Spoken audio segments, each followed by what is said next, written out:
In an exploratory study about teachers' beliefs on teaching and learning, it discussed about self-identity, reflexivity, the aporias, which means the internal contradiction of teaching as a profession, and studied about teachers' perspective or belief about teaching and learning. In this study, it dwelled upon the complexity and the emerging conflicts of teachers on constructing their identity. Teacher identity has been described as situated, emergent, multiple and ongoing and dynamic.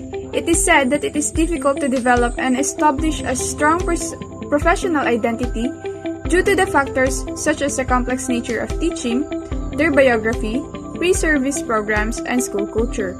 On building professional identity, there are contradictions and conflicts due to the emotional aspect and bureaucratic managerial aspect of being a teacher. It aims to answer and explore teachers' perspective on what is teaching and what is learning. There are existing researches that tackle about the education as a profession and educators as professionals. One of these is the teacher's professional profiles and reflexivity. When we talk about reflexivity in education, it involves the use of reflection and previous experiences in order to become open-minded, more aware, and critical of oneself. With the help of reflexive educator, students become open to criticisms and feedbacks. They are also encouraged to think independently and comes up with concrete ideas. With this, reflexivity of an educator has the potential to foster profound professional learning and long-term educational reform. Narratives of teaching and learning. How we define teacher is based on the social interpretation, cultural narratives, and from the legacy embedded in the language of teaching. This part tackles the relationship of teaching and learning in terms of the different ideologies, concepts, and genealogy.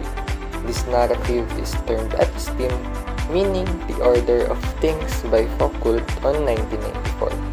This episteme relates to the cultural and historical process of understanding specific knowledge.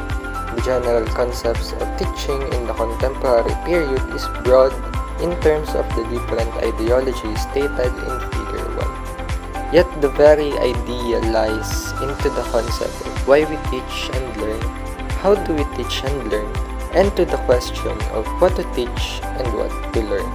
The aims of this study is to identify beliefs about teaching and learning within a group of Portuguese teachers according to their understanding of the nature of teaching, the nature of learning, and the construction of their professional knowledge. Here are some questions that guided the research. This question is to understand what teachers think about their professional knowledge, what they value, and how they see their role, taking into account the existing relations between teaching and learning.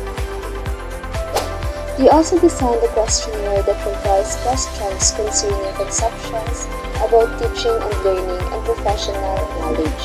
These are the questions that were asked to the teachers. The questionnaire included also some questions about personal and professional identification, such as gender, level of school where they teach, and professional experience. The 54 teachers who completed the questionnaire were participating in an in-service training program in school management during the academic year of 2010 to 2011. They made up a diverse group as they came from different schools and from different parts of the country. 37 of them were women and 17 were men. Presenting the findings. First, professional knowledge. According to the data, most lead knowledge needed for teaching is the subject content with 92.6%, followed by the pedagogy and didactics with 88.9%. As the result, teachers see their professional duty as transmitting the body of information based on the topic competence and pedagogical didactics expertise. Second, elements influencing student learning. Shown in the table, learning is dependent on teaching strategy with 84.1% and pedagogical relationship with 61.4%. Subject content was not considered to be an important factor, and After reviewing the responses above, threads emerged such as value placed on pedagogical and didactic components. Once again, doubts surfaced. The emphasis on educational interaction in the last question does not appear to be associated with the low relevance assigned to the human relation in professional knowledge. According to the table, ecological perspective, conversing, listening, minding, caring got a highest rating of 83.3%, which become the most commonly referred conceptions in line with the interobjectivity.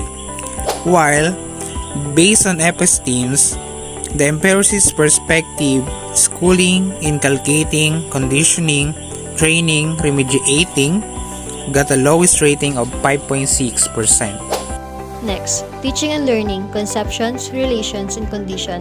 First, according to the table, for teaching to translate into learning, it depends on, and teachers assign most weight on student characteristic with 70%. And comparing to the result of the previous data, some question arise. Shouldn't the knowledge about student be the most significant professional knowledge for teacher if the student characteristic are the most important factor of learning? The way the writer delivered the discussion about methods and strategies in the end is really unique. It is complex but easy to understand at the same time once you have acknowledged the aim and idea.